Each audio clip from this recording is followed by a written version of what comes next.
Hello everyone and welcome back to the channel. My name is Gonzii and today we are going to be reacting to another Mr.Ballen banger, this time called The Devil Doesn't Take Holidays. So yeah man, let's go react to this one. You guys know how much I love Mr.Ballen's content. You guys seem to enjoy it as well. So without further ado, let's go man, let's react to this. Boy, let's go. Mr. Ballen. Let me make this a bit shorter though. Just a tiny bit so we can be more. There we go. That's much better. That was really dark. On the evening of December 20th, 2022, ooh, this is recent. Named Moon Suho, Hey, along drink with water, her by the way. boyfriend, whose name was Lee Ki-young, sat at a table at a Korean barbecue restaurant in northern Seoul, which is the capital city of South Korea.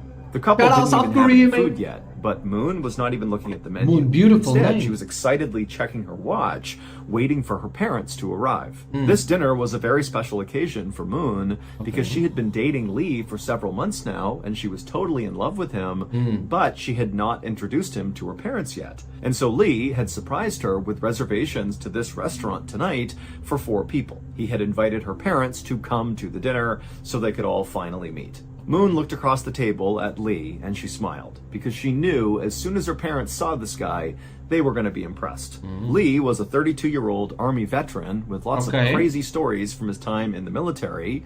He was also exceptionally good looking. He was very well educated, and he came from a family that was extremely successful and very wealthy. Lee's grandfather owned the high-rise building that Lee was staying in. I mean, this family was very influential and powerful in South Korea.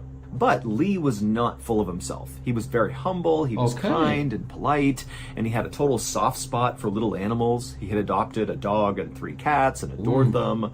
I mean, this was a guy who was kind of like the total package that any parent would be psyched that their daughter was dating. After Moon and Lee had been sitting at this table for about 15 minutes, Moon looked up and she saw her parents finally coming in the door. Weird's and coming. So Moon, she stood up and she waved to her parents and flagged them over to the table. And so they came over, they said hi to Lee. And right away, Lee, he picked up the menu and he ordered all these very expensive drinks and all the expensive meats on the menu. Bro was showing out, man. Lee was chatting with Moon's father about his military service. And then Lee was talking to Moon's mother and showing her pictures of his dog and his 3 cats. And Moon, she was just sitting back enjoying watching this because she could see from her parents' facial expressions that they seemed to really like Lee too. And so this night was going as good as it could have. Moon and Lee and Moon's parents stayed at this restaurant for at least 2 hours, just enjoying each other's company and throwing back a lot of drinks and eating expensive food.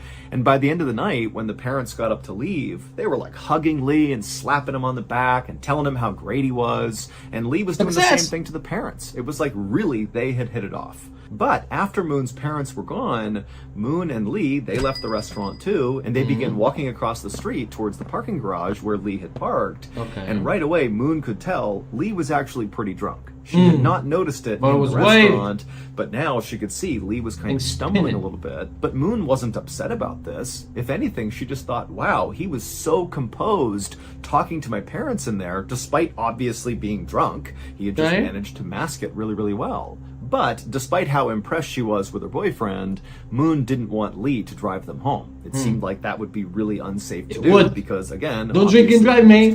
Don't do that. And so when Lee and Moon made it to Lee's car, Moon kind of gently told Lee, hey, why don't we leave your car here and just call a taxi and they can take us home safely.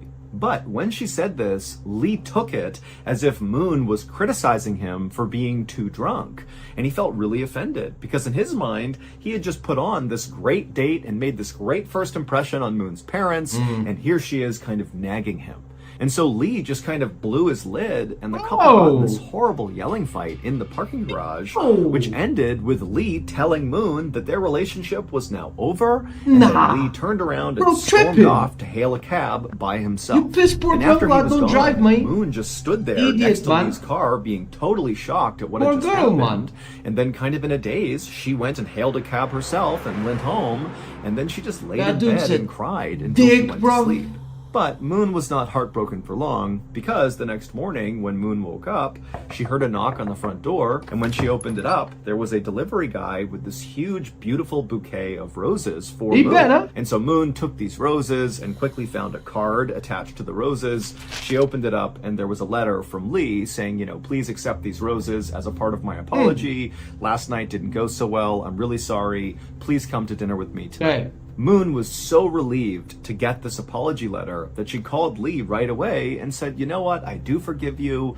It's all water under the bridge. Can't apologize, my parents, they loved being you. a dick for no idea reason. about You that should fight look we after had, your so let's well-being, just put bro. it behind us and just continue being boyfriend and girlfriend. And at this point, it was Lee's turn to be totally relieved because he didn't know if Moon would want him back. But they were back together, and that night they went out for a fancy dinner together, and then also Lee had booked a very fancy hotel room that night for them to stay in. And this is really how their relationship went for the next couple of days. Basically, Lee would take Moon out shopping anywhere she wanted to go. They went to all the best restaurants and stayed in the best hotels. To Moon, it was obvious that Lee was really just continuing to shower her with gifts and praise and all these fun things to still try to make up for that big fight they got into, even though Moon really had forgiven him. And at some point, after several days of being treated like a princess by Lee, Moon finally told Lee, stop buying me stuff. It's fine. I totally forgive you. Everything is good. But Lee insisted that he be allowed to continue to spoil her.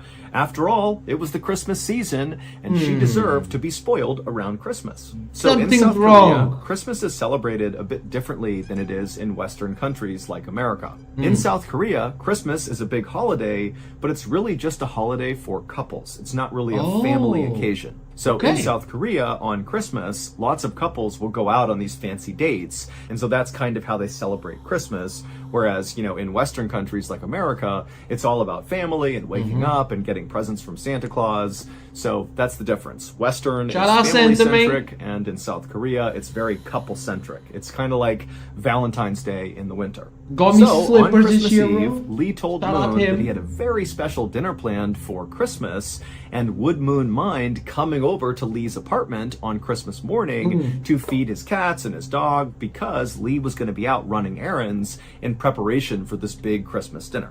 And of course, Moon said she would. So, at around 11 a.m. on Christmas Day, Moon hopped off the elevator inside of Lee's apartment building and began walking down the hall towards his door, carrying the key to his door. But as Moon walked closer and closer to Lee's door, she began smelling this really powerful smell. It smelled like roses. And for a second, Moon thought to herself, oh my goodness, this whole thing was a setup. I'm not here to feed his pets. I'm here because he must have planned some really elaborate thing for Christmas Day. This is weird, man. And giving me weirdo vibes, bro. Lots of roses inside of his apartment. And so Moon was really excited by the time she got out front of Lee's apartment door. But before she used her key to open it up and just go in, she decided she would just call out for Lee, because she figured at this point, he's got to be in there. He knows I'm about to be surprised by this big thing. And so she calls out for Lee, but there's no answer.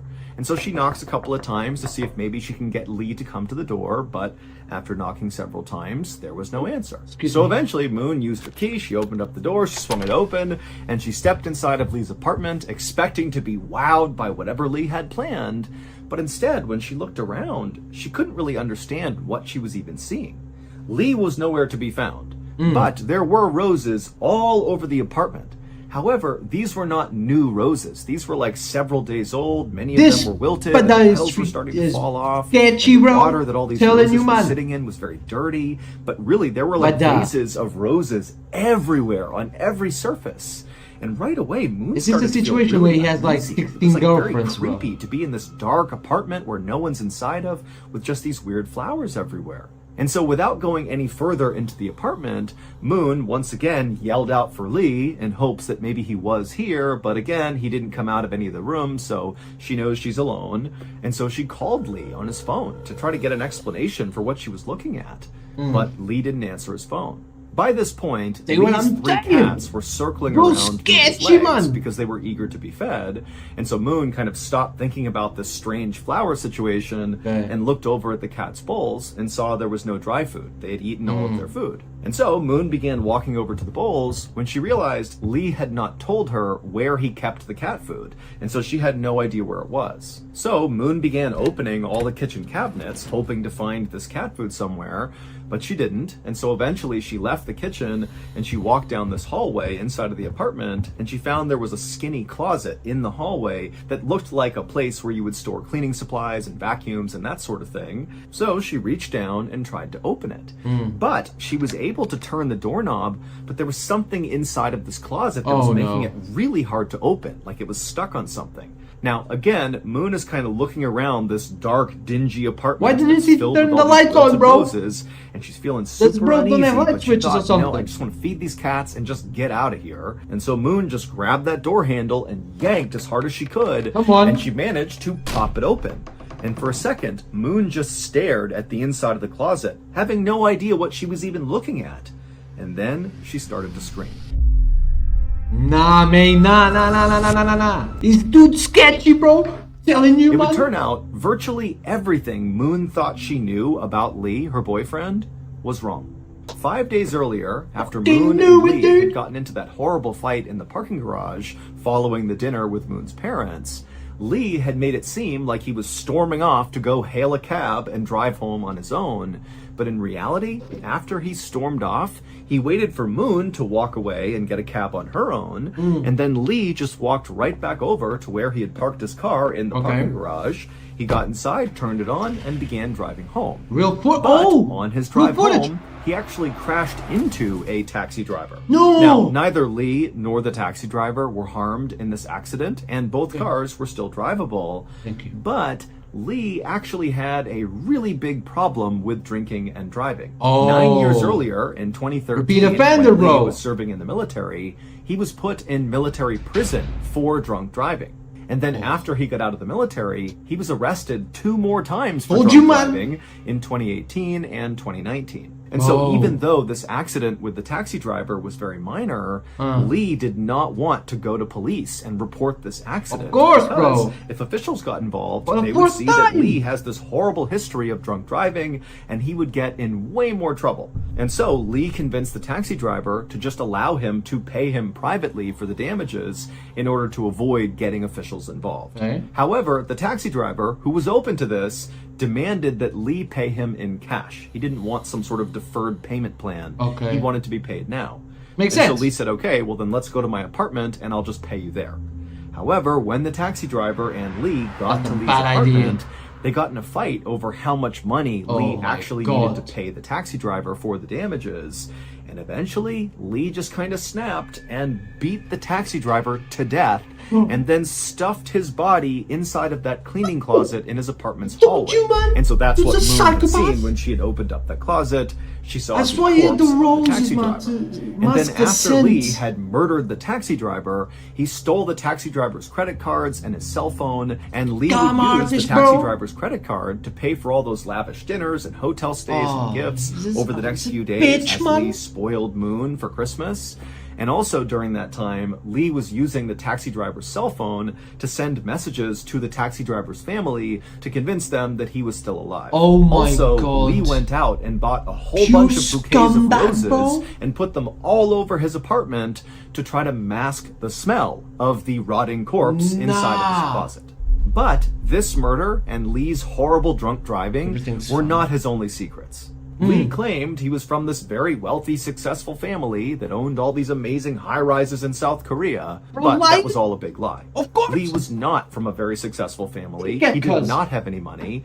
He basically just borrowed money from family and friends and then lied about how he acquired the money, claiming he was this big, successful, wealthy guy.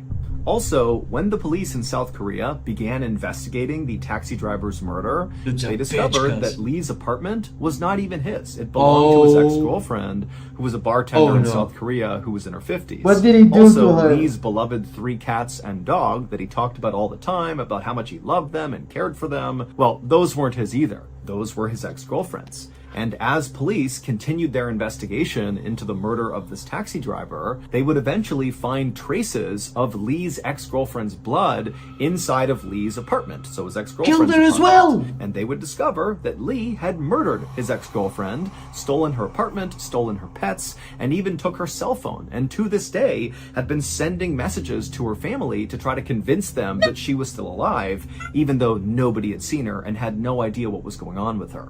Lee was ultimately dude's a arrested for 2 bitch, counts of cuz murder. nobody and he beat would him to quickly death in admit prison. that he did kill the taxi driver Beat him up, bro. and his ex-girlfriend. However, by this point, police had located the cell phone of a missing woman amongst Lee's things, and so they became very suspicious that he might have had something to do with this third woman's disappearance. Oh, no. However, to this day, Lee has denied having anything to do with this missing woman, and they still have no idea what happened to her, and so that case is kind of on hold. Despite how totally crazy this whole story sounds, the craziest part actually happened after Lee was arrested. Once Lee's crimes were being talked about all over the news, Lee became totally famous in South Korea. Of course he did, man. Because he was exceptionally good looking. On the news, they would Oh, play of CCTV course he footage did. of Lee interacting with that taxi driver Always before happens. he murdered him. And the only takeaway Always from happens. lots of people Always in South happens. Korea was, wow, this guy is so unbelievably attractive. He looks like an How actor. can you think that? I Not, killed 2 people here's a guy who's about already. to murder someone. In fact, Lee became so popular in South Korea for being so beautiful that there became a real fear that Lee's ex-girlfriend, Of course, Moon, man. would become a target in some way. That maybe Lee's fans would blame her for putting their beloved Lee in prison, of course and they they would. might try to attack her. However, the police in South Korea did a really good job of masking Moon's identity, and so to this day, we believe she Great. is still safe. Great. And also, for That's clarity, Moon is actually not her real name. That Okay. is a pseudonym that we used to protect her identity as well. Great guy. In the Mr. end, Ballen, Lee you was are great. sentenced to life in prison for those 2 Yeah, murders. dickhead. You deserve it. What? Bitch. This story's wild, cuz. Wild, bro. So, this dude, yeah, killed his ex-girlfriend and a taxi driver, bro. And maybe a third woman. Nah! I'm glad he's in jail forever. I'm glad Mr. Ballen changed the name of the woman that discovered the body, and the South Korean police did a phenomenal job to protect her, because she deserves protection, because those weirdos, yeah, that love them, idolize them. It's like the Ted Bundy stuff and the Jeffrey Dahmer. Jeffrey Dahmer, yeah, was eating dudes, yeah, and he had a massive fan base, bro. Bro had clout, mate, bigger than mine. I didn't kill anyone. Come on, man.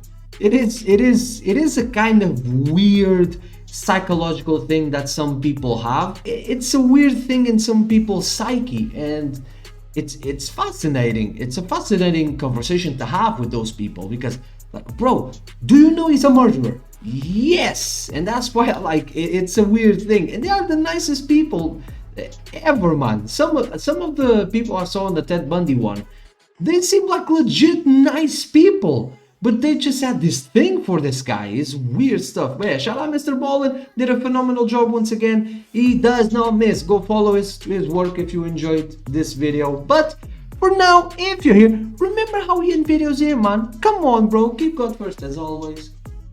Drink water, go tell somebody who love them, and if you're here, you already know what to do, man. Like the video, subscribe to the channel. My name is Gonzii, and see you guys tomorrow. Goodbye.